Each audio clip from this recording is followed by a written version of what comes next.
so close, and yet so far. Dang. Hedieh, how are you? I am fantastic. We have had quite the emotional day. Well, I have. Only you? Well, maybe. I don't want to speak for you always. You're my king. You can speak for me. This is the devotional. We can't be talking like this. People get a little weirded out on this show. This is not the devotional, you mean? Yeah, no. That's not what I said? No, you said this is the devotional. Oh, this is not the devotional. So, in case you came to us by accident, this is not the devotional. This is not the devotional. This is when Andy lets loose, and you hear all kinns of things that he doesn't say when he's got his Jesus hat on. Here, let me put up. Oh no, that's not it either. Shoot, I took it away. I have to look for it. We usually have a disclaimer. Caution. Colorful words may be used during this broadcast, but okay.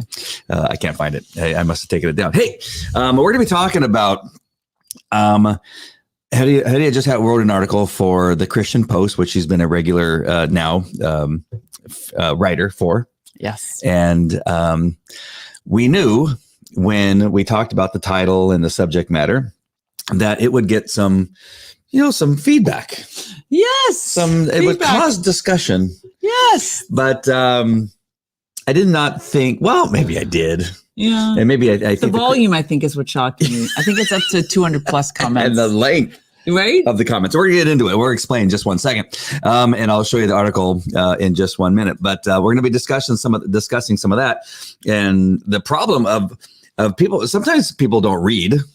And they just read the title and respond. Other people just do not have the capacity to read it higher than a second grade level. Or they just ignore it. They just want to see or hear what they want to hear.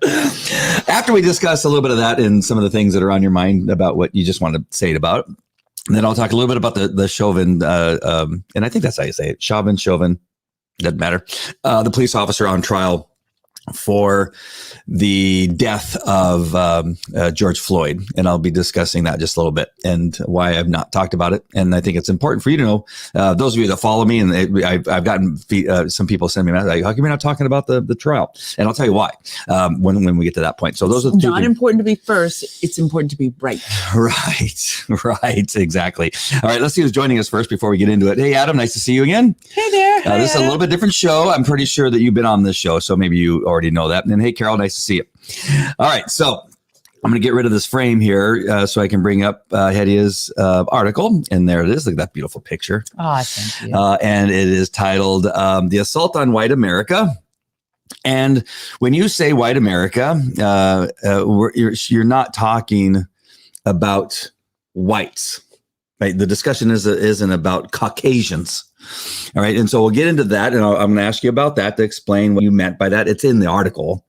Right. It's very easy to read. And that's the part that people can't seem to get to. And it's a really good article. And people should go and look at it for yourself. It's well written. Oh, look at that. It's up to 250 comments. Oh, really? Where do you see that? Oh, right there. Yeah, there's a lot of comments. We stopped reading at around like 90. Yes. And so, first of all, explain what you meant by white, quotes, white America. Sure. Basically, I used it as a catch-all phrase because the radical left wants to define us that way. And I used my experience as an expert in counterterrorism is that when we want to identify a problem, especially whether you're in a think tank or you're in policy circles, and think tanks are basically part of policy circles, you're just in the external part of the policy circle as opposed to being in government. But you basically have to use terminology that defines the group that you're talking about well enough that you could direct action against that group. And so since January 6th and what happened at the Capitol, and no, I'm not going to call it an insurrection and I'm not going to call it a terrorist attack because that's not what it was. But nonetheless, the attack on the Capitol, it was an attack.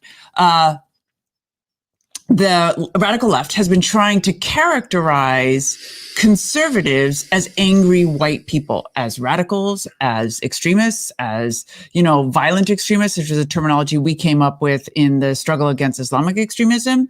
And so I use the phrase to say, well, if they want to call us all angry white people, then basically we have to recognize there's an assault on us white people. And I use the term white to describe all of us that are all nationalities and ethnicities. But the one thing we do have in common is conservative and Christian values. Mm-hmm. Sometimes, and I respect some of the criticism in the article, because they're like, don't conflate American conservatism with Christianity or with biblical values. Some parts of them intersect and some of them are different. Yep. So I'm saying it's conservative Christian values as a subset of Christians, because there are some liberal, I don't know how, but there are some liberal, politically liberal Christians. So I am specifically referring to this attack being against conservative Christians.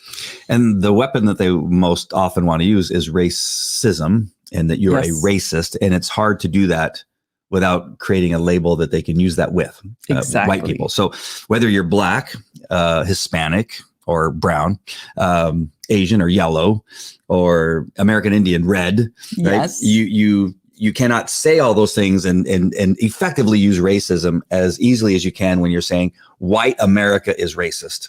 Right. White police officers, police officers are all white, whether they're black or brown, and they are all racist. That's one way you can get to systemic racism, is if you're using a label like white people.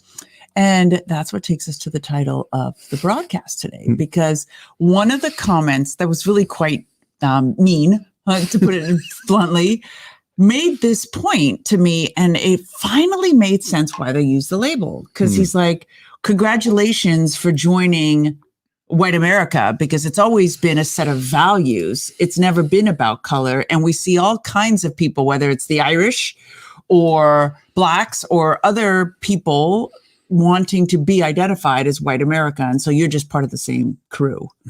And it really made me stop and think, like, so is being white a set of values and not a color? I don't know. I'd love your thoughts. Yeah. And I'm still not sure. Right? I don't even know that they thought that through. I mean, this could be this one guy's opinion. Yeah. And I don't think if you asked AOC, do you think white is a set of values? She'd say, oh yeah, absolutely. No, I think she thinks she's referring to white as a color and then wants to say that we're racist. I think first she'd look at you like a dog does when they look confused. And they go, like, which she often does. Oh my God, that discussion she had about the Israeli-Palestinian conflict. People need to be heard. On the inside versus the outside, I was like, are you speaking English? Are you in government? Oh my goodness. Help us. so disturbing. That's wrong on so many levels. One of the other things they brought in, maybe I think somebody brought up, you talked about the insurrection, right? Yes. And this attack on the Capitol, and somebody brought that into the whole mix. What is that? Number one, they talk about the deadly insurrection. Only one person died because of the attack, and that was an unarmed white woman who was shot by the police. Through a door, right? And the other deaths have not yet been contributed to really directly being involved in the ruckus, whatever the ruckus might have been. Right. Even the police officer that they claim got hit over the head with a fire extinguisher, they're thinking probably died of a heart attack or a stroke, and not necessarily directly as a result of the insurrection.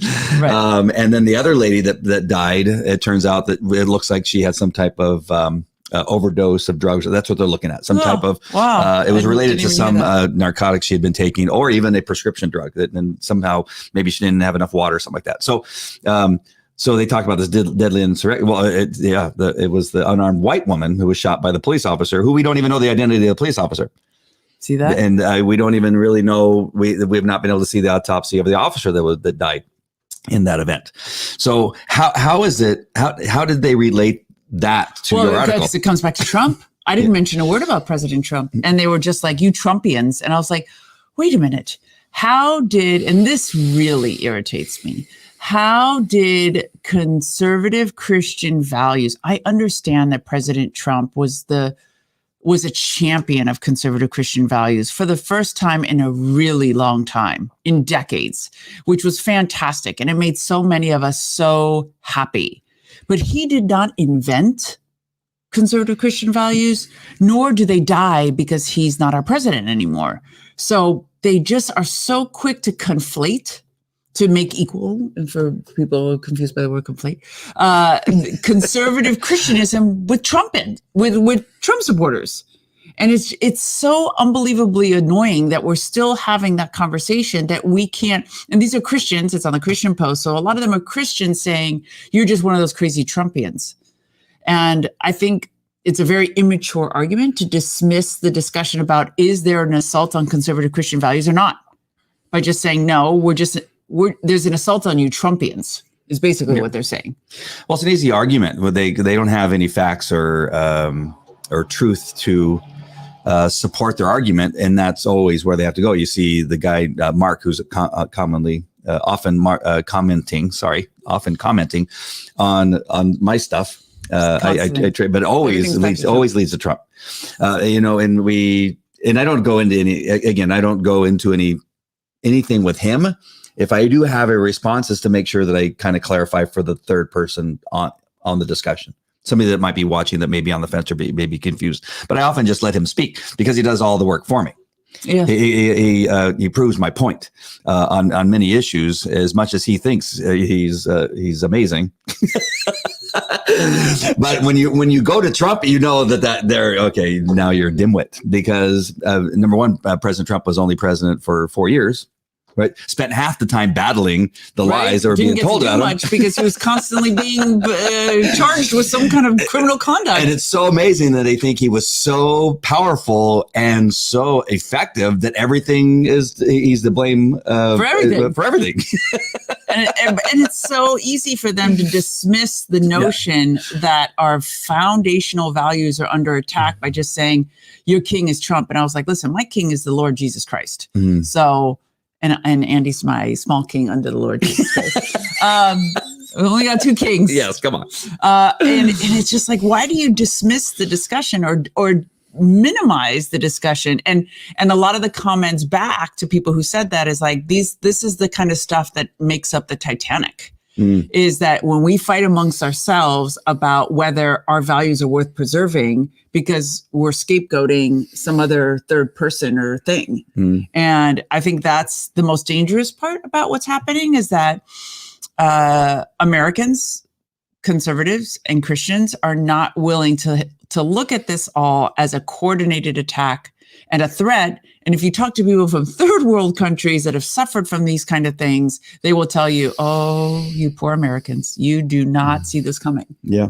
And you really should do something before this gets worse, because this is what they fled from. Right. And it's a mirror image of what they went through. They've seen it. And the exact same attempt to cause us to hate each other is the best way that they can get in there. Absolutely. And really affect us the most by dividing us and making us hate each other. I posted a video that I recorded it from my phone. It was from a Twitter post. I don't know where that was. It was somewhere in America where there was a group of black men and women attacking white people. They go, that's a white person, go get him.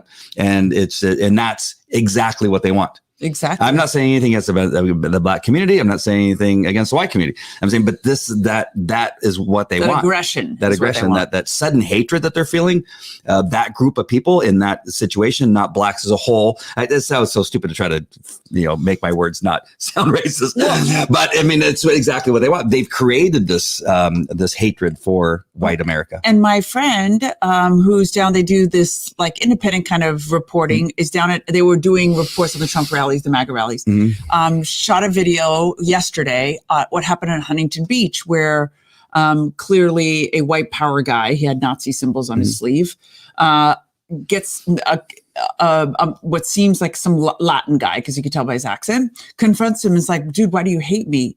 And he's like, get out of my way. And he's like, tell me, I just want to know why you hate me. And there's all these people crowded around, and he hauls off and punches him.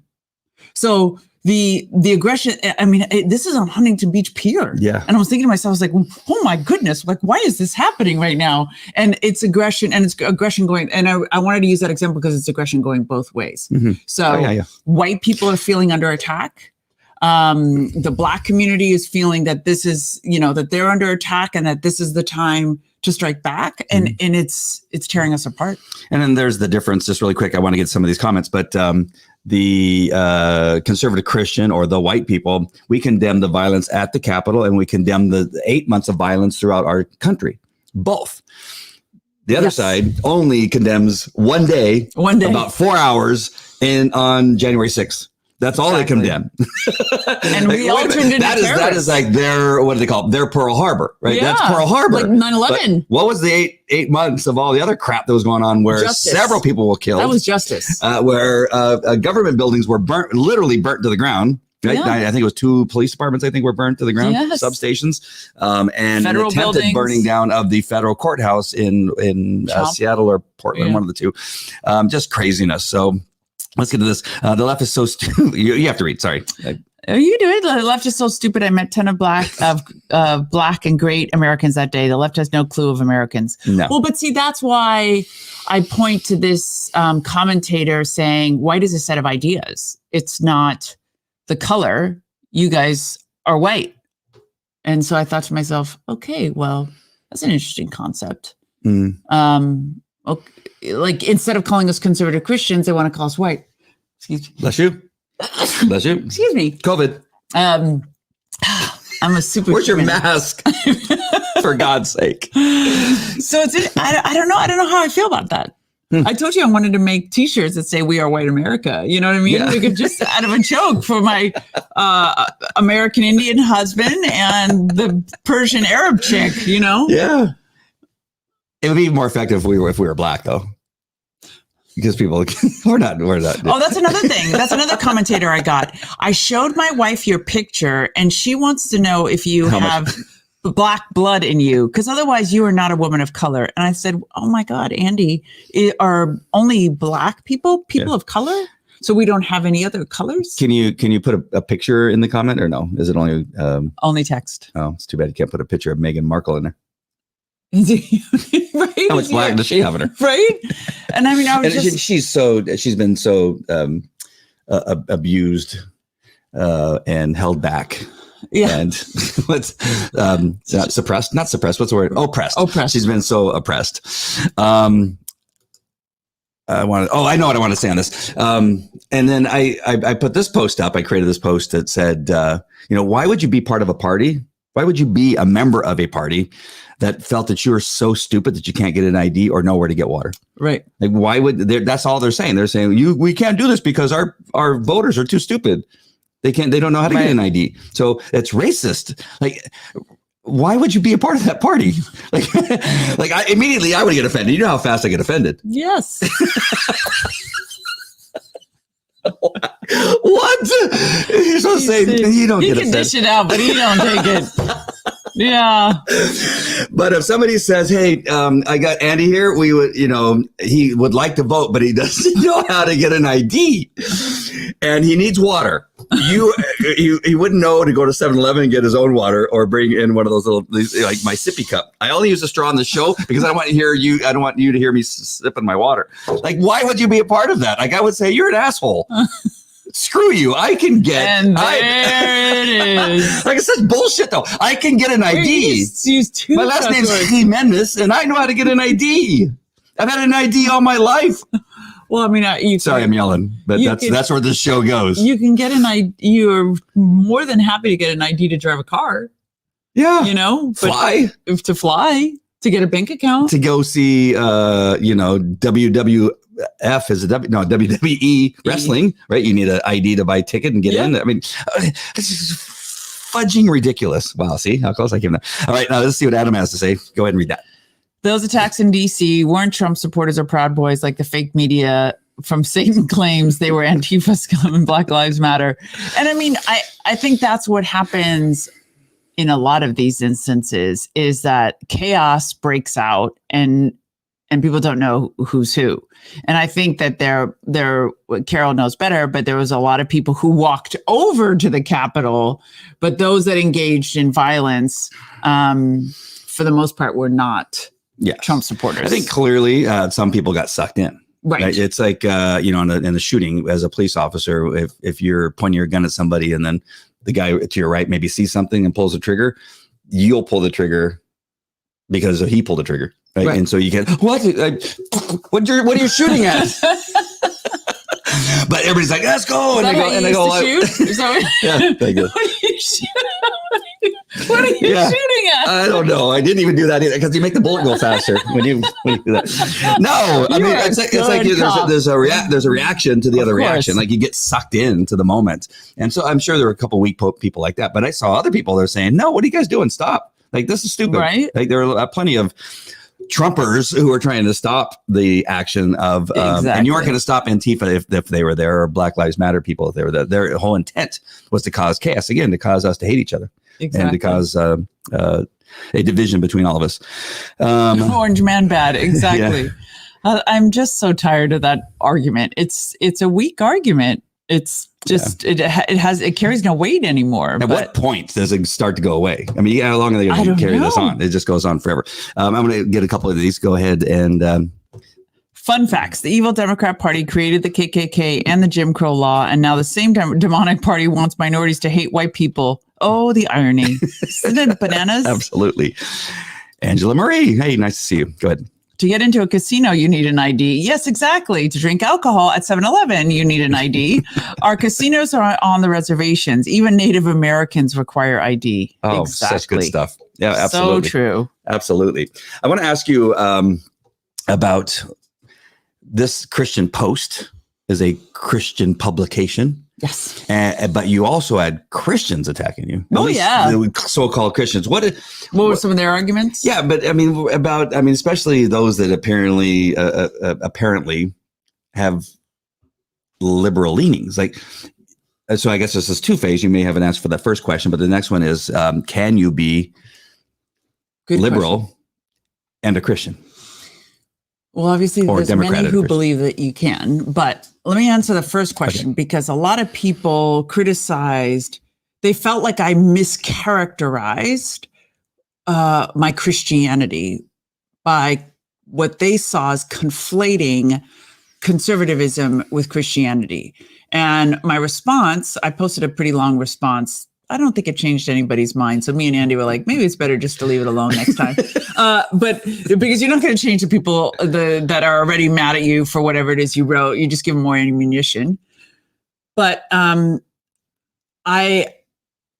wasn't trying to conflate them, because there are some distinctively conservative ideals that are not necessarily part of Christianity. For example, I pointed out to religious freedom being a foundational principle. There is no compulsion in Christianity as there is in Islam, but it's an American principle to allow the freedom of religion and people to practice that religion freely as long as it's not infringing on anyone else. I mean, the First Amendment is about the separation of church and state, not to remove the Christ-centered principles, but to allow others to practice without persecution. So I stand on that principle. And I write in the article, I would love that everybody finds a relationship with with the Lord and Savior. But I respect everybody's right to practice their religion freely. And so people are like, you're conflating Christianity and conservatism. I'm like, no, I'm saying that we need to protect the conservative Christian values are under attack. And the reason I use the qualifier conservative is because there are a lot of people who claim you could support Roe v. Wade, pro-abortion, and be a Christian. You could support this. A lot of people were supporting the attack on law enforcement and basically defunding the police and the removal of qualified immunity. And I was saying that's another part of conservative values that may not be a biblical concept, is the concept of law and order. Is basically our society has been this beacon on a hill because of law and order. Because we have borders and we have laws that we enforce and we have a justice system that you'll talk about in Chauvin that works as except like in other countries where the justice system is a tool of the state. But we've always prided ourselves on the fact that we have a a three-tiered system in our country where there's a balance of power, and the justice branch is part of that balance. So what annoyed me, first it got me to think, but then I got annoyed, was that that people feel like your Christian identity must exist in a vacuum, as if being a conservative Christian is unacceptable.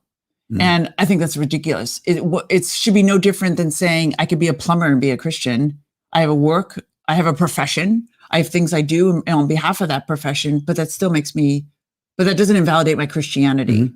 So that was another issue. And I don't know how everybody else feels about that, but to me, there is no incompatibility between being conservative and being Christian. In fact, I think they go hand in hand.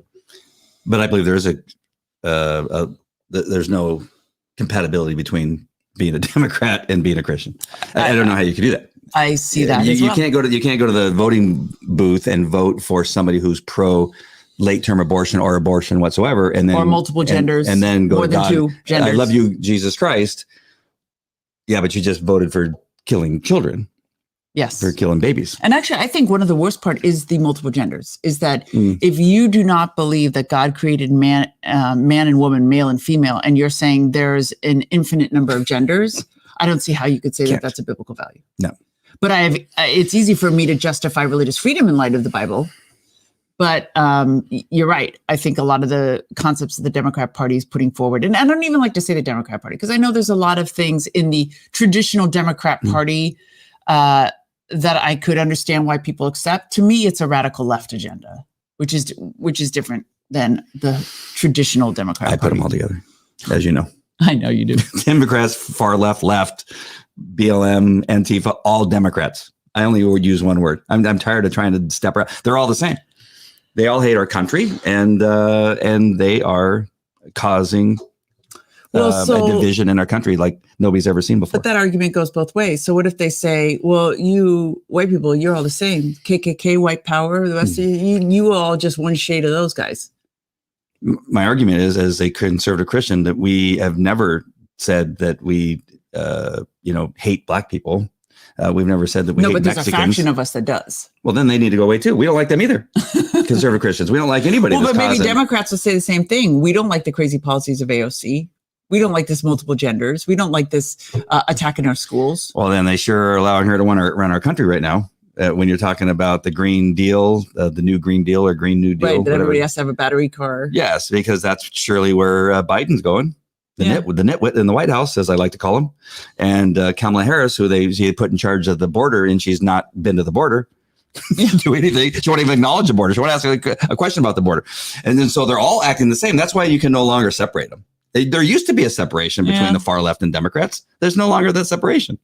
It doesn't exist. Nancy Pelosi, even who didn't like the squad, I think she even minimized their importance at some point. But now she's like, she neutered them. I give. I mean, she's just she's as dim-witted as the other dimwit in the White House.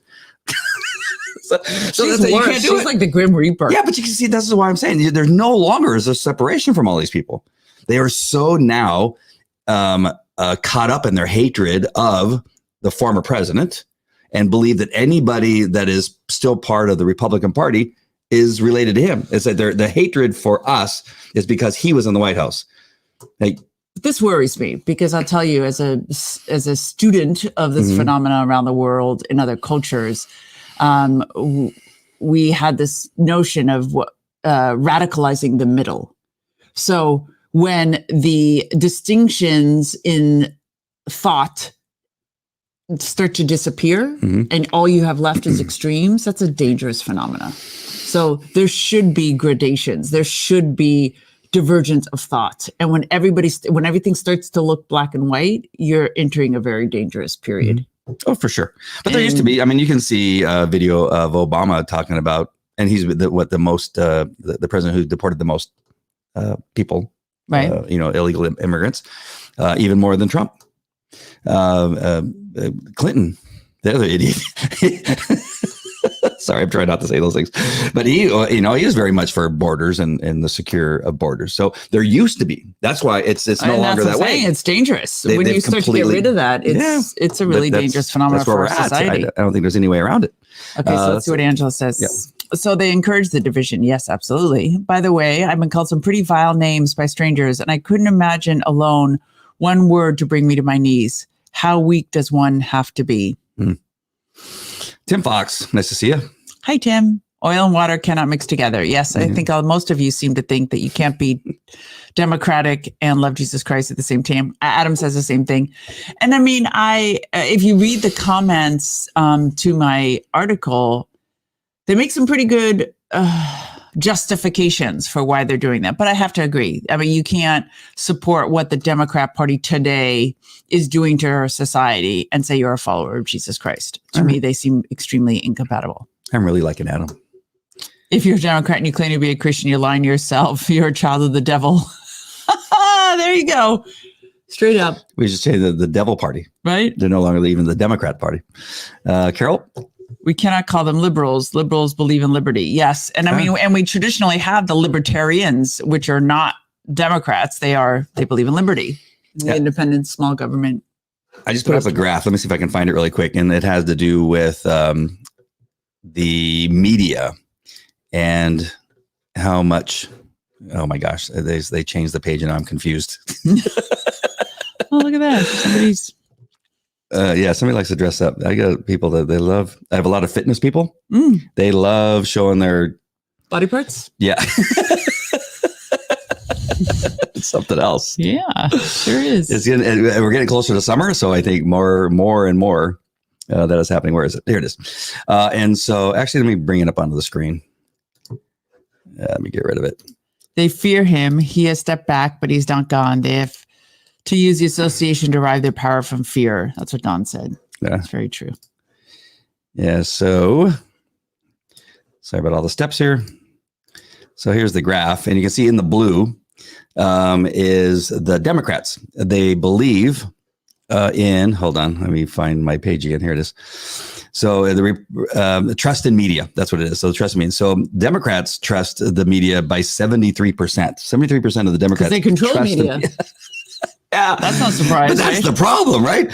Independents, 36. Thank goodness. At least it's a lot lower. It's less than 50%, and then Republicans is 10%. 10% of Republicans. So my concern when I read that is it's not the Democrats because we knew that they were fools. But I'm concerned about the 10% of Republicans. What's wrong with those 10%? They trust the media. Yeah. All they've done is lie to us, and they still continue to do. From what I understand, I don't watch CNN enough to know, or MSDNC or any of those other ones. I have no idea what's on there other than when I'm at some people's homes. Sometimes they have it on the TV, or when you're at the airport. But they still are continually talking about Trump. Yeah. But they don't show any part of the border. Anytime I've seen it or what's going on at the border, they're ignoring that. They don't show anything about the laptop of Hunter Biden and anything that's going on with that. Wow. Some of those images are horrifying. Yes. They focus on Matt Gaetz is apparently the most important news topic on CNN, not the border, not the fact that Biden's trying to take all the guns away, not the fact that that there's some concerns about the vaccine, especially with people that have already had COVID-19. None of that's important. They're ignoring all that, or that even the cases are going down in the states like Florida and Texas that are opened up and have no mask mandate. They don't want to talk about the cases going down there, but they think these other things are far more important. So how can you put your trust in something like that? And so my question again is, what's wrong with those 10% that are trusting the media? They're all in cahoots. And so is there anything else on your notes that you wanted to bring up about your article that was important? Because I just wanted to get to the point where we decided that we're not going to read the comments anymore. If Jesus was on earth right now, would he want us to be involved in politics? Because that was one of the comments. That's my summation of a response, because people kept saying, oh my God, you've left one extreme to another, and now you're naive and you're deceived and you're being used by the conservatives. And I was like, oh, for goodness sakes, I'm not being used by. And who are these mysterious people that are using me? I know Hedieh. She cannot be used by anybody. And I was like, who are these masked men that are secretly in a room using me? You know, like it's just so ludicrous. I am neither naive nor deceived.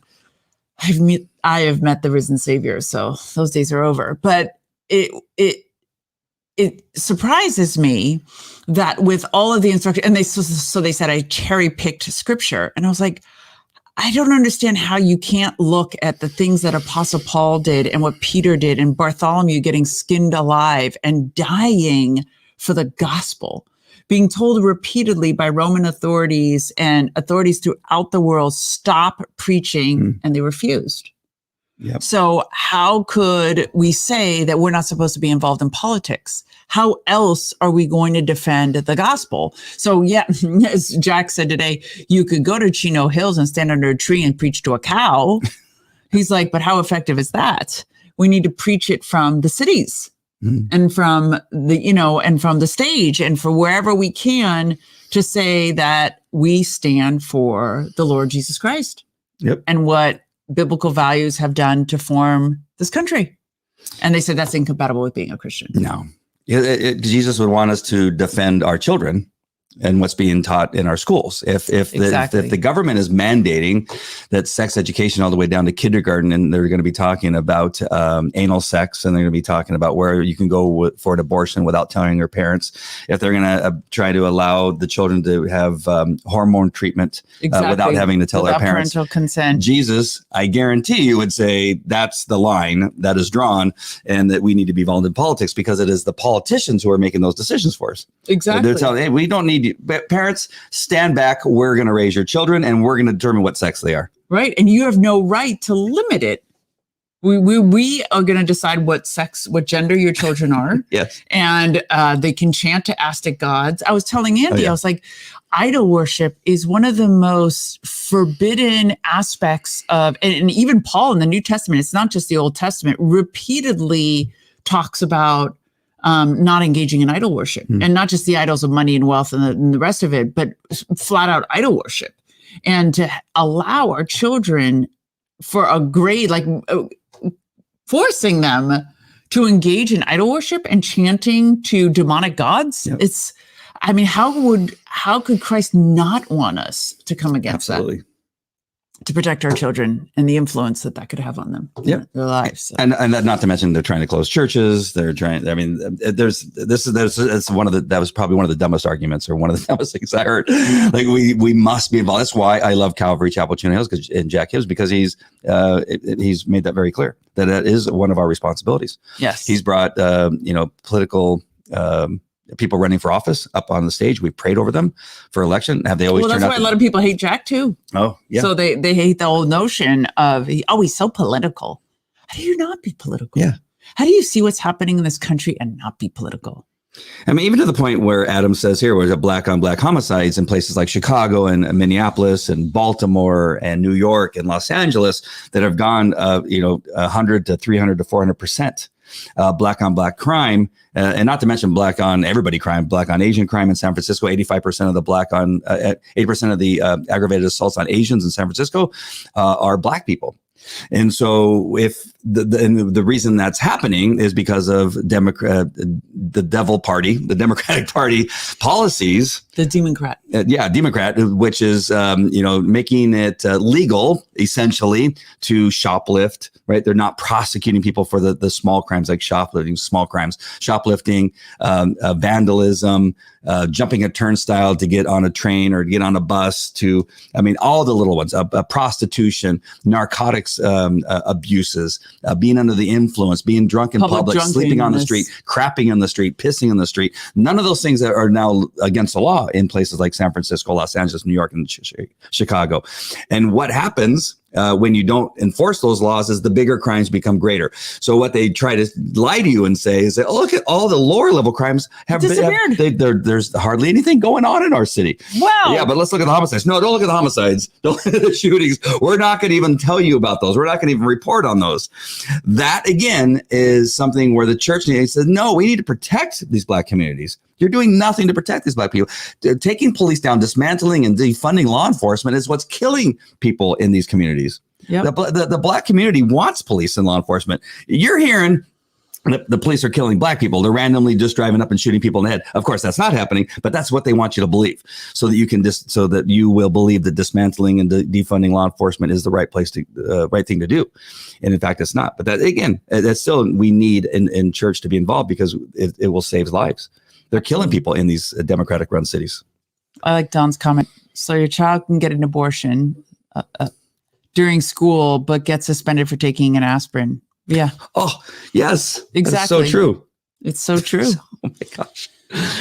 Good job, Dan. And Danielle, there are some pastors who are not touching the political messages, and I believe they're afraid that their tithing would be affected. Oh, absolutely. After I saw the attack on my article, I realized, wow, this whole politic Christian thing is pretty controversial. So it's people get so ornery about it. The opposite. I mean, again, when you look at Jack's church and Mark Driscoll's church, Trinity Church in Scottsdale, Arizona, and even a couple others that I've heard them mention, they say our church is exploding. I mean, we have more money. Mark Driscoll, they're adding another building and more land. I mean, the flood of money that's coming in. And they are some of the strongest defenders of our Constitution and speak about political issues all the time. So that obviously is a bad notion.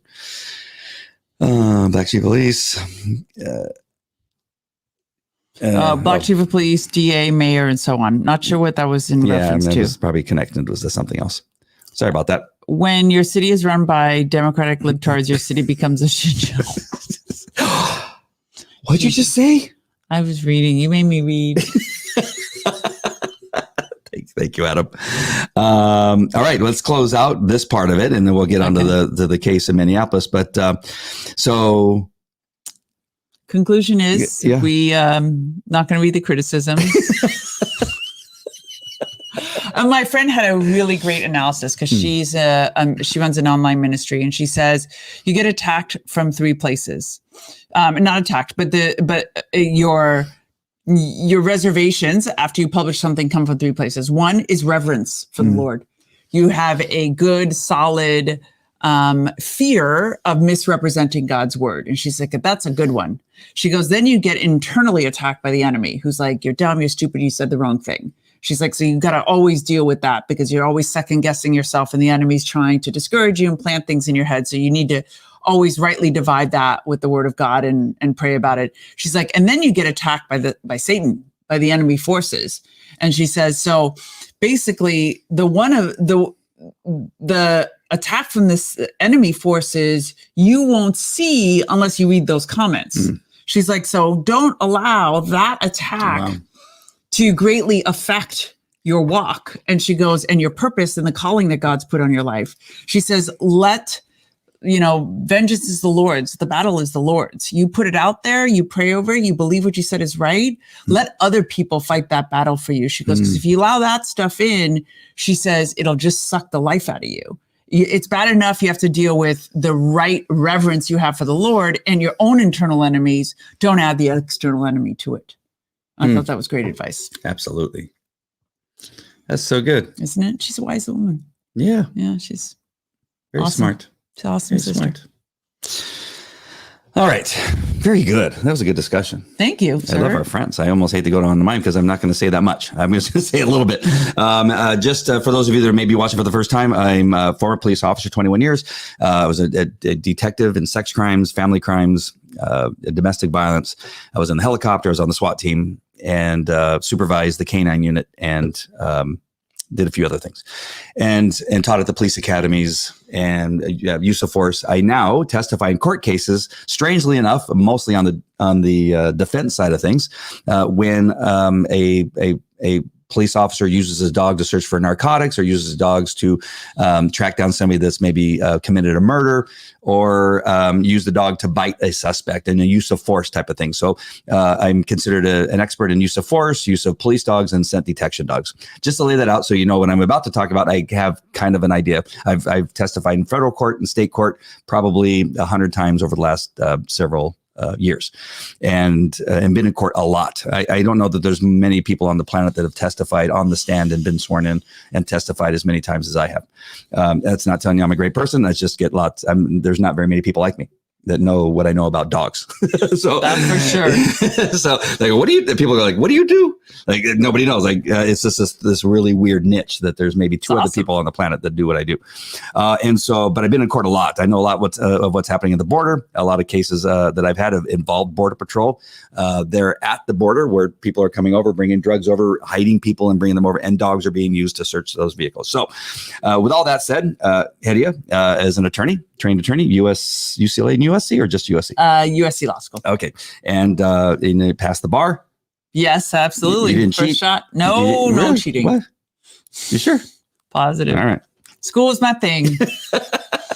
Love school. And so, as you probably notice, some of you that watch the show all the time, is that normally, when I speak to something, usually it's a couple days after the event. I try not to jump on too quickly, because when you do that, you usually end up on the wrong side of the argument. Like, oh, I should have said that. There's more information that came out. So it's really important. And Dan Bongino, I got it right that time. You got it right. Dan Bongino, he says the same thing. He says, we sometimes got to wait a couple days. And he's a law enforcement officer too. So he knows, like, you got to wait. We did that in the CT world too. Yeah. Don't ever come out right away and be like, that's a white person. It turns out to be a Syrian person. Yeah, exactly. Completely different motives. Even the book, I forget what it's called. I don't have it here. I think it's in my bedroom, but it's a book about Christianity. And it's a detective from LAPD, I think Cold Case Christianity. That's a pretty good one too. Yes. And he has a story there in the beginning where it was a homicide, I believe. And he was like a young cop at the time, or young detective at the time, the old gruff guy, with the, walks in with his shirt all dirty, and he solves the crime at the moment he walks through the door and says the husband did it. And it turned out it wasn't the husband in that case. and so he goes, sometimes you'll be right. There's no doubt about that. But if you jump in too quickly and try to speak on something you don't have all the facts yet, you quite possibly could be wrong. Yes. So all that to lay out this foundation of why I've waited until after the prosecution was done to even say something about it. I'm still not coming to any conclusion. I'm not going to lead you anywhere that may get you excited or not excited or what have you. But you have to understand there's a few different phases that are important to any criminal case or any court case that involves a jury. And the first phase is selecting the jury. So important.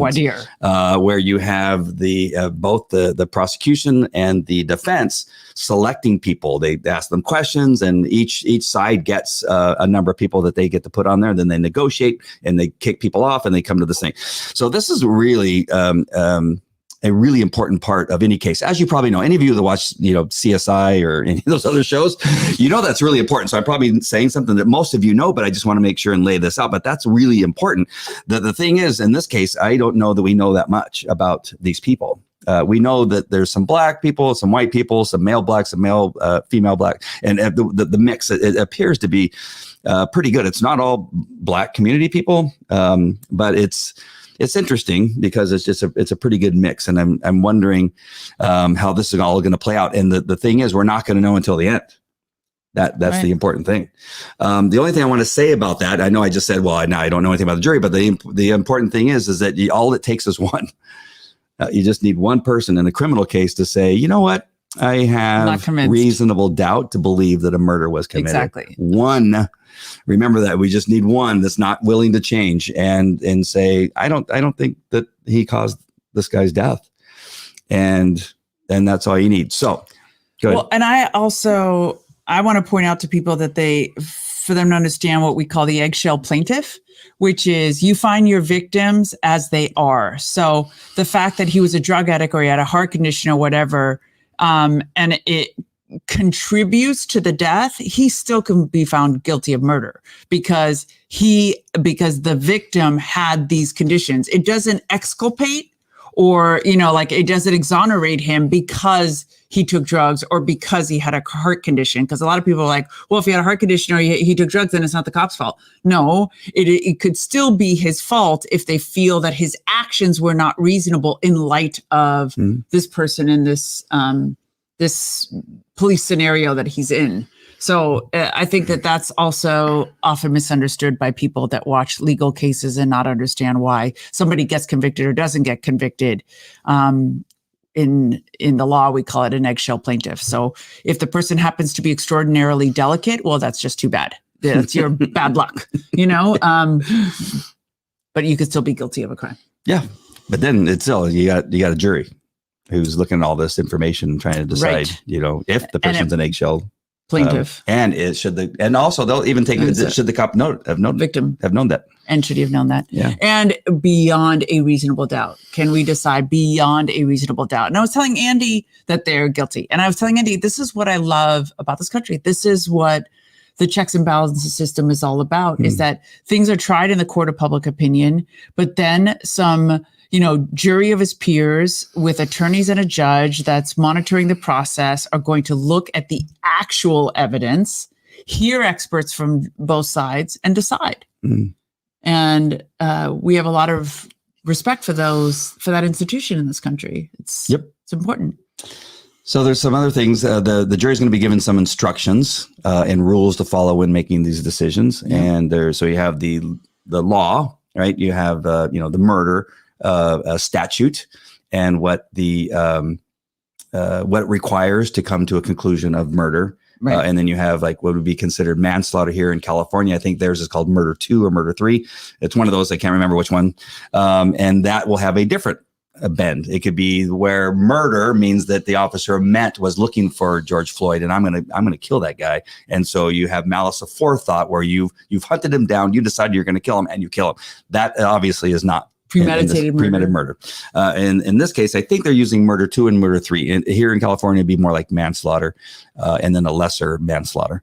And that is that he may not have been looking to murder him, but his actions caused the death of George Floyd. And there's different degrees. So you have that. And then you have some of these other things that the judge will decide and add some other rules in there for them to consider and not consider. And then you have, of course, you have the opening statements. That's the next part where, and again, I'll probably be skipping a couple things, but I'm just telling you the main ones. You have the opening statements, one by the prosecution and then one by the defense, where they're going to say what it is that they're going to prove. The prosecution will say, this is what we're going to see. This is what happened. We're going to bring you evidence that's going to show blah, blah, blah. And then the defense comes on and does the same thing. What you have to be careful when you're giving those statements is that you can actually say what you said. Because if you say you're going to produce something and don't produce it, that will cause some grief in the jury room. And so you got to be very careful. So the only reason I bring that up is because the prosecutor, remembering when George Floyd, the video came out and the commentators, all got on the air and immediately went on and said, this is murder. And he choked him out with his knee and all these things that began to come out about the chokehold. There was no chokehold in this thing. But they tried to use that knee on the neck as the basis for the murder. That's all that they said. Knee on the neck, knee on the neck, knee on the neck, knee on the neck. That's all you heard, right? They wanted to repeat it over and over again. So that's all you heard. And the angle in which they showed you the footage, it looked like it was on his neck. But what was interesting, when I was listening to the prosecuting attorney, he said knee on the neck and back, because he knew that now images are coming out from the other angle, from it sideways instead of head on. Well, the angle at first we saw was head on. Yep. So you couldn't see that it was mostly on his back. Yep. It looked like it was on his neck. Yep. And usually what I say before we even get into the discussion about George Floyd is that it's very unfortunate and sad and hurtful to the country to have a video of a black man dying during the arrest by a police officer that's white. It's often going to turn out this way, where there's going to be some question as to the racism involved and all this kind of stuff. It's a horrible situation. But again, when we're looking at the facts and these criminal charges that are up against this police officer, is this what's going to happen? And so what I found interesting is the prosecuting attorney in his opening statement had to put in there neck and back, when all we've heard up until that day, probably all of you, probably nobody heard that any time that his knee was on his back or his shoulders. So now we're hearing back, shoulders, and neck. Understand also that he's laying on his stomach and the carotid arteries are in the front. So there was some discussion about the chokehold. They got the first witness that they brought up, who they almost made into an expert witness, which you can't do unless the guy has been qualified as an expert. This guy happened to be an MMA fighter in his past history and a wrestler. Okay. And so they began to ask him questions as if he was an expert about chokeouts. And he says, yeah, I've seen people choked out by only one carotid artery being cut off. And I'm going, really? The other one's pumping the blood. When did you see that happen? What did that happen? And then the other thing they're trying to say again, they're bringing back this chokehold thing. You can't chokehold from the back of the neck. There's no carotid arteries back here. I could squeeze somebody back there for hours and they would never be what would be considered. It's not even choked out. It's the blood flow being stopped to go into the brain, which knocks you out. But they call it a chokehold. It's very confusing, I know. But the knee on the neck would not stop any of those arteries. So this whole discussion, again, we have a jury. This is where the jury goes. Where is it coming from that the knee on the neck stopped his breathing? I mean, like, why did he stop breathing? Because he was under the influence of narcotics. This is where, so then now we're getting into the next part is now into the questioning of all the witnesses. That's the next part. So we had the opening statements. And the only thing I want to bring up was that the prosecutor had to talk now about the back and shoulder and kind of get that in there, which is unfortunate, I think, for the prosecuting side, where now you're losing some of that. Well, he wasn't on the neck for 8 minutes. He was on the neck, shoulders, and neck for a couple minutes. Right. And so the breathing issue, is I think where the prosecution lost some ground. As much as that attorney, one of the attorneys that called me about a case, he goes, "Oh, did you see the officer got hung today by the medical expert that came on? Yeah. That it was asphyxiation is what killed him." Well, I'm not sure if that's great for the prosecution because the amount of narcotics of fentanyl and methamphetamine he had on board causes somebody to lose consciousness and die from asphyxiation. It's the narcotics that causes that. It's a corroborating cause. Mm-hmm. So the standard will be, was it still reasonable for him to be on his neck for that or back or whatever it is that long in light of the fact that he was under the influence of narcotics? The length of time is surely the issue. Right? That's surely going to be the defining part. If the jury is decided, yeah, we have to convict this guy or else our city is going to be burnt down. That's the other. Right. I mean, when you have a jury in there, okay, how are we going to convict this guy? Because it doesn't sound like he really killed him with his knee on the neck. Should he have got off of his back? He did kill him with the knee on the neck, but he happened to be under the influence of drugs. So really the question is, should the officer have known somebody under the influence of drugs is more susceptible to dying? That's really the essence of the question, is that should you have known, like, for example, in your history, did you ever have people under the influence of PCP or whatever and were like, listen, we're not going to be able to handcuff this guy. Like, we need to lock him in a room and like call a truck or whatever. Like, you knew that the influence of the hallucinogens or whatever they were under was going to make something in your normal routine impossible. And so we were talking about something like that the other day. Yes. You're like, we know we can't get this guy in a truck, so we call an ambulance in the back of a police car. Well, things evolved. As opposed to because of a couple deaths. But again, I was going to get to the thing that you were talking about just now, which I think is really important. Because there is what's coming out in the video and what's coming out more that people are seeing now, both, the viewing audience of everything that's being produced, is there's a lot more than just kneeing on the back of the neck. Right. There was a struggle at the car. They were trying to get in the car. They couldn't get in the car. To your point, is there an alternative to getting him in that car?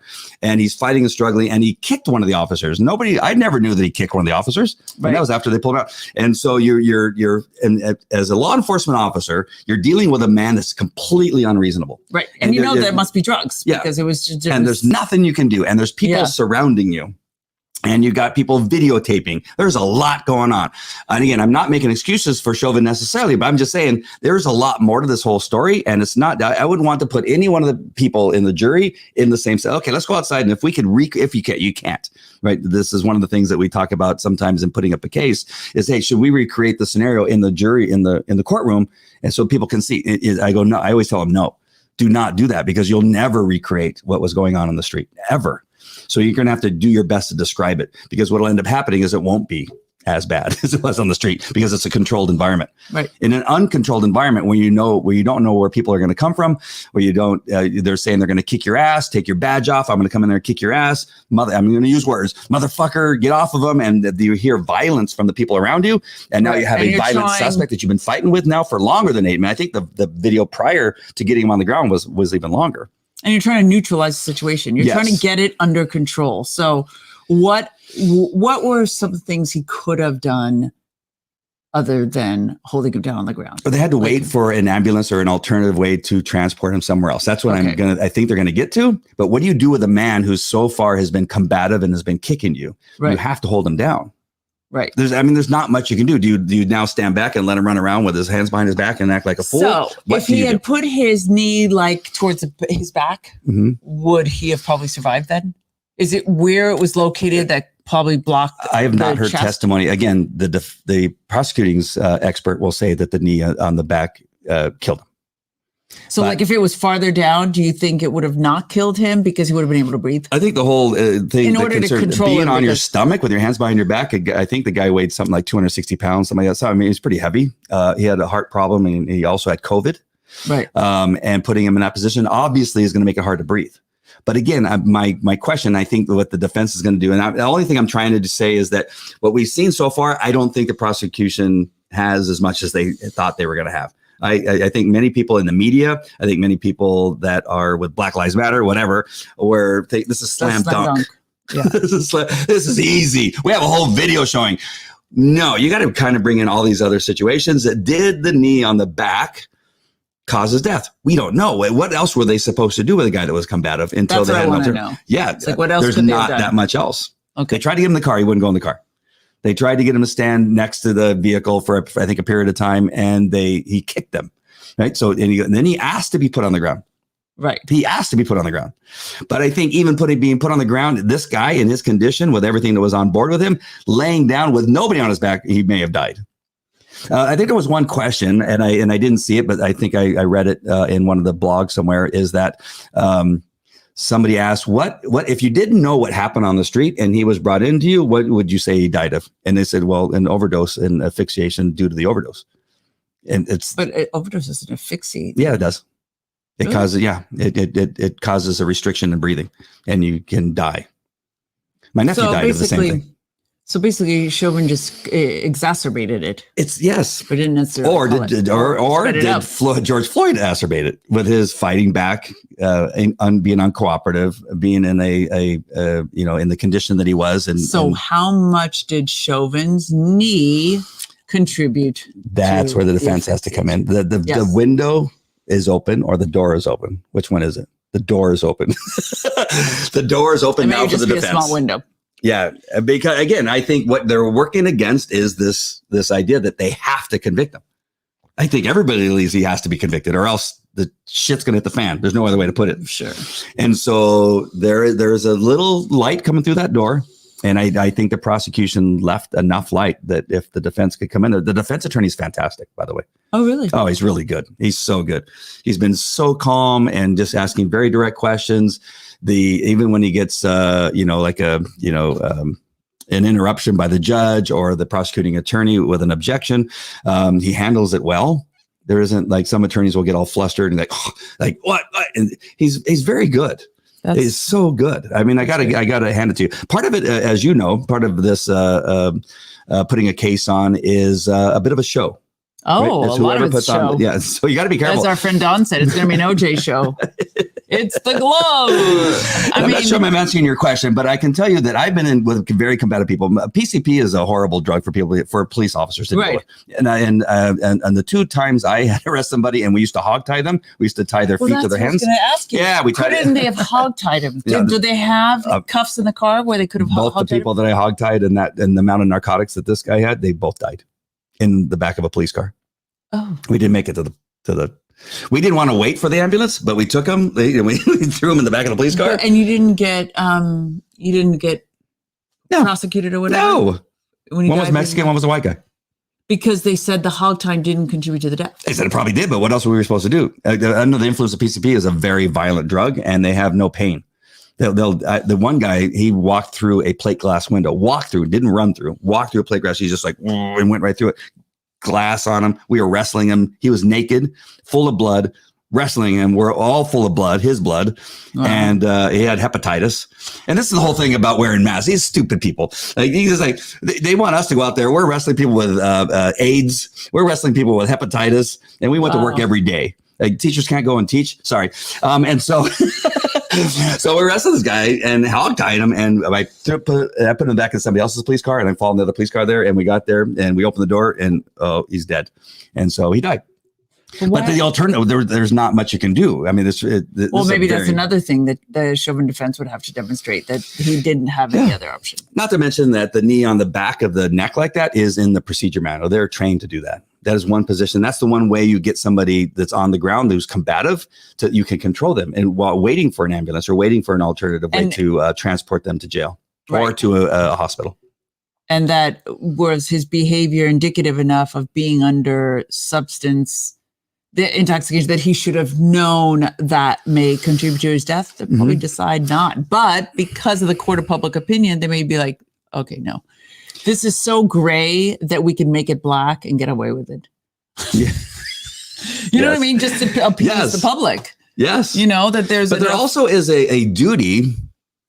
And I know this is going to cause problems. It'll probably get taken off of YouTube, I'm pretty sure, or any other platforms. Is that we also have a duty to the suspect to try to keep him from hurting himself, right? Sure. At the same time, we're trying to do that. We're trying not to get abused by the crowd that's gathering. I've been surrounded by a bunch of Hispanics in an area in what we used to call Little TJ. I was by myself. A guy had just stabbed somebody. And I caught the guy at shift change where me and maybe two other cops were out in the entire city of Anaheim. And I caught the guy and was my dog. I let my dog out to bite him. My dog's biting him. I'm trying to handcuff him. The whole population of Hispanics in that area came out and surrounded me and were throwing crap at me. And the mom and dad were screaming at me of the suspect that was in. And so I had to take my dog off the suspect, and he bit dad. And now he bit dad, and dad's pants are being pulled down. And now the crowd's getting heated. And I'm going, I need somebody here fast. And so here I am on top, laying on top and punching the suspect that my dog just bit. My dog is biting the dad, right? What are you supposed to do? I mean, people say like, oh, I can't believe that you bit. Well, what do you want me to do? I have a suspect just stabbed somebody. The dad was coming out to lynch. Lynch means taking the suspect away from me. Oh, that's what lynching actually means. Doesn't necessarily mean they're going to go hang him, but he was trying to take his son away from me, which I had legally arrested for a felony. And I'm surrounded by the world. Yeah. Right. And so, and then now I have my dog holding everybody back, and finally cops started to arrive. And then we have to, hook everybody up, the mom and dad and the suspect, the son, and take them to jail. And they're both bleeding, right? But there's so much. Sometimes there's so much going on. You have both the duty to care for the safety of the suspect you're arresting, your own safety, and my own safety, and the safety of all the people around us. Right. And there's a lot going on. And so it's not as simple as people think. Right. When you're looking at a video, and I've said this often, and I'm sorry, people, we're just rambling and it seems like we're talking to each other. But I hope this is going somewhere and actually kind of makes sense. But these are all the things that need to be taken into consideration when you're deciding whether this cop needs to go to jail for the rest of his life for murdering George Floyd. It's not that simple. There are so many other things going on that you have to be taken into consideration. How else were they supposed to safeguard or take care of George Floyd, who obviously was under the influence of something? They probably didn't know how much, but in some ways you have to keep him down so that he isn't running around trying to kick cops. Right. So you have to use a nightstick on them, or I don't even know, they carry nightsticks anymore. Or do you have to taser him, right, to get him to stop? Holding him down by four guys is one way of keeping him down in one place so you're not chasing him around, right? Sure. He won't go in the police car. He's already said that, and you've tried to do everything. I'll turn the air conditioner on. I'll open the moon roof, because they apparently had a moon roof in that police car. Wow. Very strange. And he wouldn't get in, and he asked to be laid on the ground. So they lay him on the ground. And now what you're supposed to do, you got to keep him on the ground. If he's going to flail around and kick and, do the dolphin on the ground, he's going to hit his head, hit his face. There's a lot going on. You hold him down. And then you have to wait. I mean, when you let him up, right? You let him up, he starts flailing around. You got to get back on him, right? So if you have him in a position where finally he's not kicking around, and he dies in that process, then I don't know if you can convict him of murder. I know. It's complicated. What are you supposed to do? Yeah. And again, it's in the training manual. That's the other thing. And most of the other controversial case, I can never remember the name of. It was after he wasn't even a police officer, and they said he shot an unarmed kid in the back, but it turns out he had some sort of weapon, and he wasn't backwards. He wasn't running away from him. He was lunging towards him and punched him in the face and broke his eye socket. Yeah. But after the fact, when these cases, and I think the climate in our country was different then. Yep. You know, we were very supportive of law enforcement at the time. Cops were getting assassinated on the street, and the general public was very supportive of the police. We're in a completely different climate right now. Yep. And I feel very sorry for officers that are confronted with these kind of situations, because they have to now second guess every single move they make to see whether they're going to save this guy's life or their own life, or end up on a TV show and going viral and their careers are destroyed. It's a really difficult time to be a police officer. A couple other things that cut in there, and you know, everybody's screaming racism, is that Derek, the officer, it's easier to say than Chauvin, was very, I would say, very nice to George Floyd. Was trying to get his cooperation, was talking to him and that kind of stuff. And so it's really hard to use that as part of the discussion that, well, he wanted him to die because he was racist. Well, he was just talking to him very nice. He was trying. He was trying everything that he possibly could to get him in the car and say, "Just get in the car," right? And not only him, but the other officers. They had audio of that. I didn't see that. Yeah. Oh, okay. So I mean, we could go on and on and on. It's just like I said, I'm not sure that the prosecution, based on everything that I've seen, even with what the attorney said the other day, oh, he's done. He's done now. I go, no, he's not. He's definitely not, because there are still too many things that aren't. And clear. I like Carol's reassurance for us. Your rambling is called a discussion. Thank you, Carol. Thank you for that. So now to my my reasoning for not speaking up, because that's kind of the thing. I mean, if I would have came on day one, and said, "Oh, it looks very bad for the defense." This guy came on, he wasn't an expert, but he was able to say that one artery being blocked off is a chokehold when it's not even an issue in this particular case, right?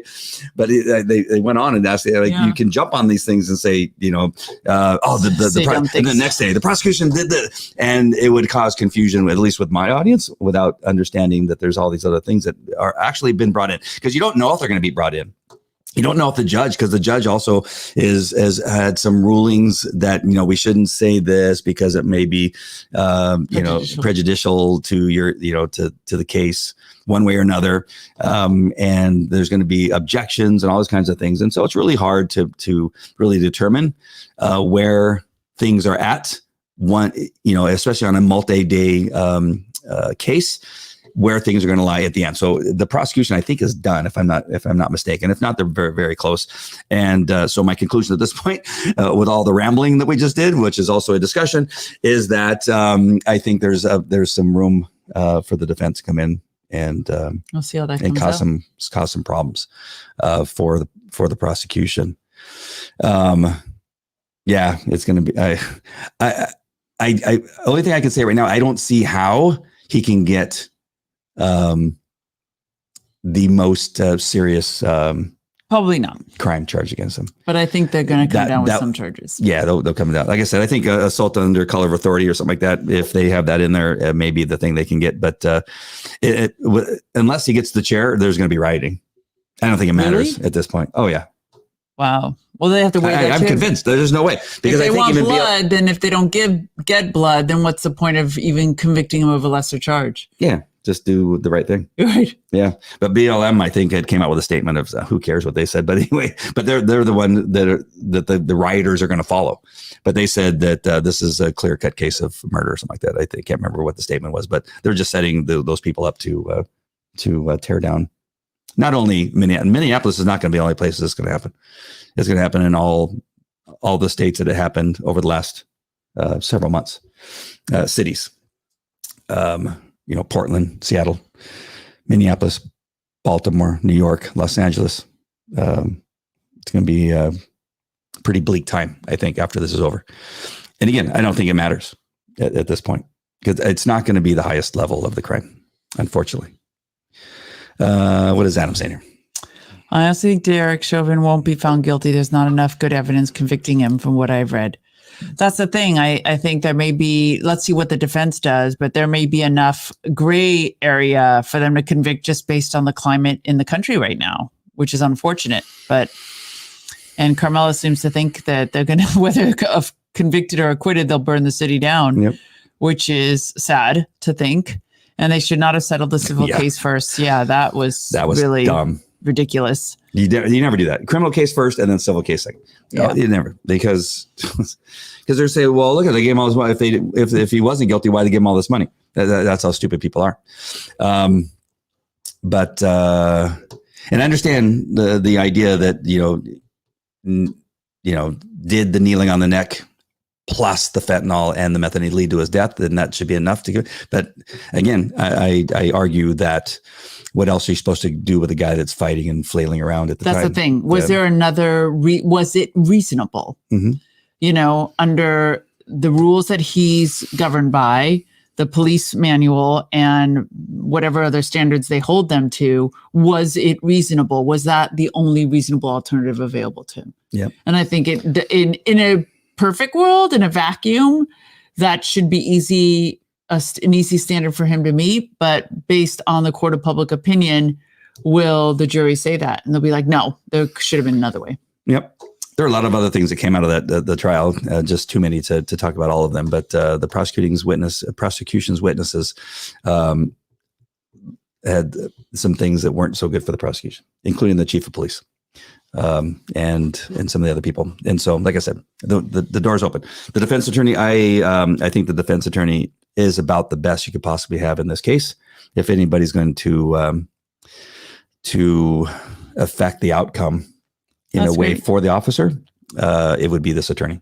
Is so good. Well, it's interesting that everybody thinks the cities will burn either way, but I find that to be an interesting idea because remember, BLM's fundraising went to Act Blue, which went to support the Democratic candidates in this coming election. So will they riot under a Biden administration? It remains to be seen whether they will. Well, then... Because they're still burning Portland on a daily basis. But it seems like they want to do that. The people, I mean, not the wealthy population, but the people of the city are supporting that. Some of the people, enough of the people of the city. Yeah. So it'll be interesting. Well, even the mayors come out and say, okay, it's time to stop now. guys. That's what I'm saying. Right. In the beginning, the mayor was like, no, this is justice. But they said, you're a dick. Get out of here. Right? I love that.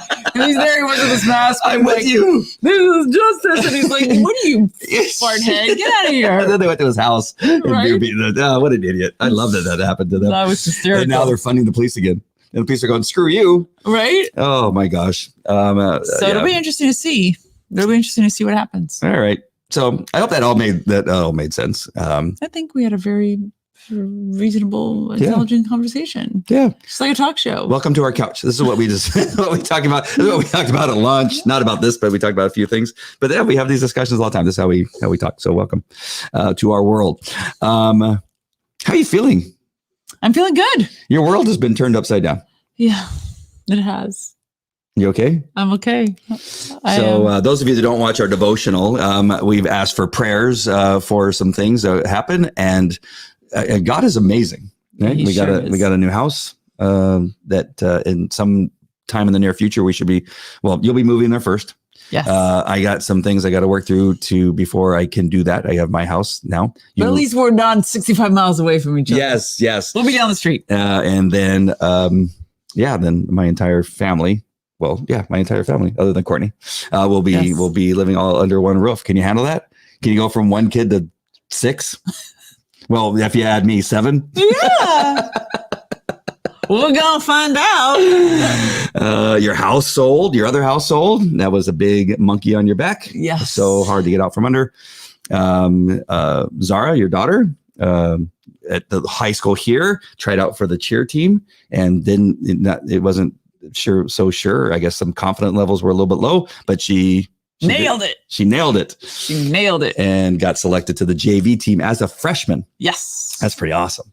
Yes, I'm so proud. Very positive thing. So we're thankful for all of you that prayed, whether it was on the devotional or on the Andy Falco show. We appreciate it, and we're so thankful. But with all that comes some nervousness about what's next in our lives. So. Yeah, it's all good. Steve, we're on the Jesus train. So. Well, and so the only reason I wanted to bring that up, and I wasn't, but I decided because with all of this, one of the things that we want to do what we've told you all to do, and that is to be very involved in local politics, in your school board, city council, mayoral races, and local state representatives. Yes. Be involved. Know who is running. If they're Republican and they suck, vote them out or not vote for them at all, and be aware and hold them accountable. Even our school board members who are conservatives, I held them accountable. If you were a part of that story or part of that show, there are two of what I would consider conservative school board because they're nonpartisan. I talked very critically of those two. They've done a little bit better since then. Not that I had a whole thing to do with it, but they've gotten they got a lot of criticism. Oh my God. So there was a loud choir of voices holding them to account, which is good. So we've talked about it today, and we want to be Mr. and Mrs. Yorba Linda and Placentia Yorba Linda School District parents. We've even thought about putting together a Christian conservative Christian parent group with no crazies. We said the one thing is that they have to be somewhat normal because, nobody's not really normal. Because we're a colorful group, not just our skin. But we'll do the crazy eye test before you're allowed to before you get your membership card. Are you allowed to use the word crazy? Yes. Yes. Lunatics, crazy morons. We don't want crazy lunatic morons in our group. They will be kicked out of that group, and then we will take away their membership card. Carol's asking us to pray for her husband to keep his job. Absolutely. We'll be praying for him. Fighting the Newburgh Code. What is that? I think it has to do with the vaccine. I think it's a mandated vaccine. Right. Newburgh is the governor, I think, of their state. I think. Correct me if I'm wrong. Carol's great. I love her comments, but sometimes we have to ask her follow-up questions about her comments. She talks in shorthand. Yeah. What happened with the school forcing vaccinations? We don't know. No, we don't know yet. We don't know. But the way Pastor Jack talked today, apparently the ethnic studies curriculum is passing with flying colors. So our kids in California. In California. So our kids will be chanting to Aztec gods. So be grateful, Danielle. Your child has passed that point. But I'm just waiting for my daughter to come home with some weird chant book. It's like, it's not bad enough that I'm trying to fight all the other social media forces in her life. But to think that I now have to fight the ethnic studies curriculum in school is just so upsetting. But we think, we've been on almost an hour and a half. Sorry. Must have been that dessert we had at Fitness Grill. Chocolate lava is so good. And you had a cup of coffee. And I got to tell you that I had the sweetest husband in the world, in case you guys didn't know that, because I was disappointed with this spaghetti soup I got. I'm not a big sauce person. And my zoodles were drowning in marinara sauce. And he had this really good looking gluten-free pizza. And he kept saying to me, "Do you want to eat this? Do you want mine instead?" And I was like, "No." And then he's like, he knew I did. So he's like, "Really? Do you want mine? I'll eat some of yours. You want to split it?" And I was like, "Okay, I'll take one piece of yours." He's like, "Really? I think you should take mine. I'll take yours." And I was like, "Okay." And it was really, I seriously have never, that's a story for another day. I've never been in a traditional relationship. So it's just like, I just didn't even know what to do with the question. I was just like, wait, you're offering me your plate. I'm like, am I supposed to say no? Am I supposed to say yes? What am I supposed to do right now? And it was, for him, he's just like, why are you so perplexed by this question? And take my food. Just take the food, I'll eat yours. I could eat anything. I could eat off of a woodchuck, cart on the sidewalk, and I have. And you have. Yeah, I've actually been there with you when you ate off of a food truck. I'll eat your food. I'll eat your spaghetti soup. Your zoodle soup. Okay. Yes. Nuremberg. The code was against forced vaccination in Germany. Yes. All right. Very good. Thank you for explaining. And you know what? I'm asking you to explain for the audience, not for me. All right. I would explain. He speaks Carol. Right. Absolutely. Roadkill. I stop at roadkill. Yeah, I'm not a roadkill eater, but well, yeah, it's not true because I've eaten You like things snails? I love escargot, which could be roadkill. Yeah, often is. I eat the bone marrow And the brains marrow. and Yeah. internal organs. Yeah. Oh, yeah. I love gizzards and I love liver. And menudo. And you guys know what menudo? Menudo. Not the boy Latin band, menudo. Oh my gosh. So anyway, we are thinking about creating a conservative Christian actually like a parent group without crazy eyes people. I know the crazy eyes. Maybe we should rethink this. All right, my friends, we love you guys. Thank you for putting up with our jabbering tonight. We thought that it was important to come on and talk a little bit about your article, and you know, just we have to fight together, and this is a fight. We are in a battle, I believe, a civil war. Americans against Democrats, and I will not. That nobody will say anything to change my mind. And I'm sorry, the Democrats are all those other people. It's just one. It's under one hitting now. It no longer is a separation between the far left, the left, and Democrats. They've high-fived and joined together. There's Andy Falco. Americans versus Democrats. That is no other way to put it. Democrats are simply trying to destroy our country. No wonder your son called my daughter a devil.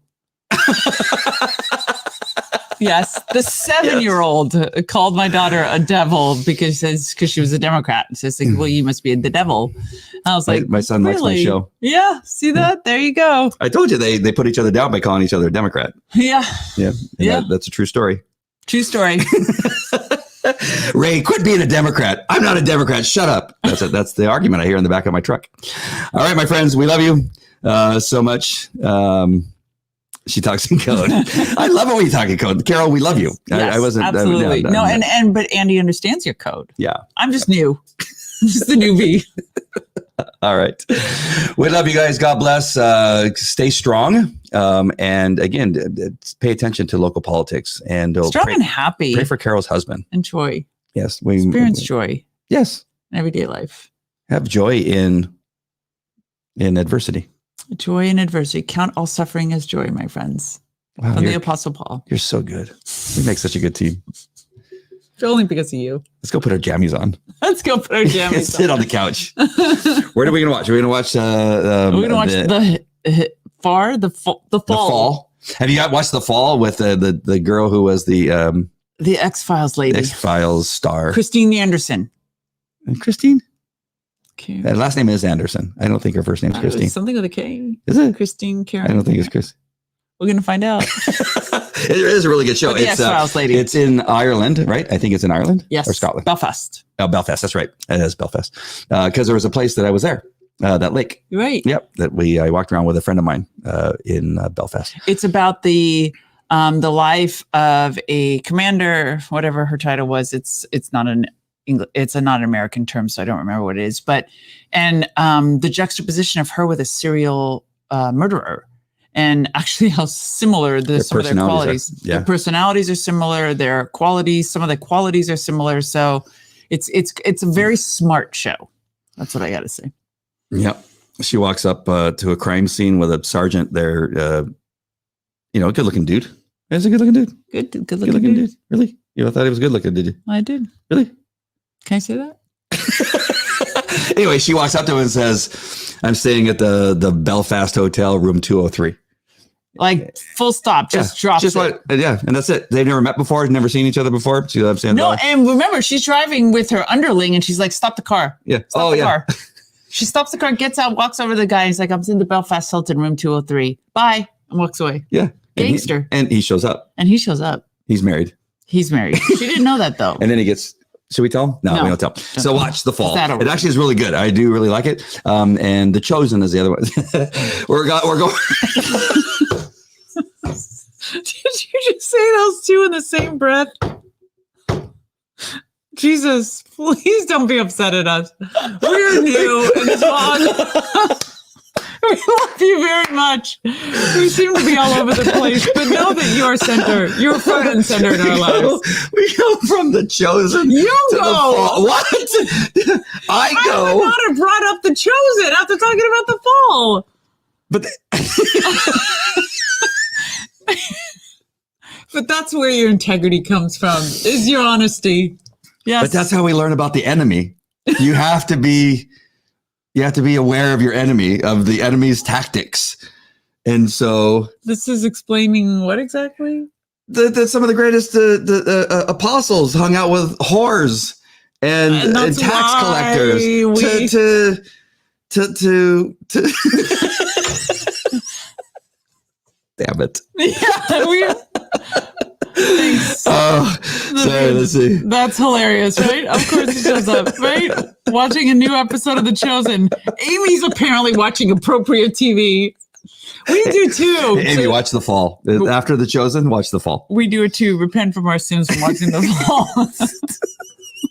We're a well-rounded couple. All right, we're leaving before you say something again that gets us into trouble. Just stop talking. You said enough. Stop talking.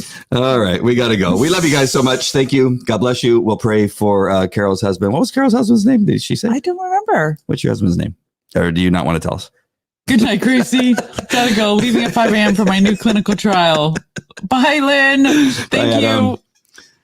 Thank you for joining us. All right. I think Carol will let us know. We'll pray. Either way. Well, wait, there's one more comment. Hold on. Mark. All right. We'll be praying for Mark. Mark Gibbons, I'm guessing, because Carol Texley is. Yes. God bless you too, Adam. So we'll be praying. Yes. All right, my friends. We love you guys so much. Good night. All right. Take care. Talk to you later. Bye. Adios. Arigato. Kamsahamnida. Hemoglobin.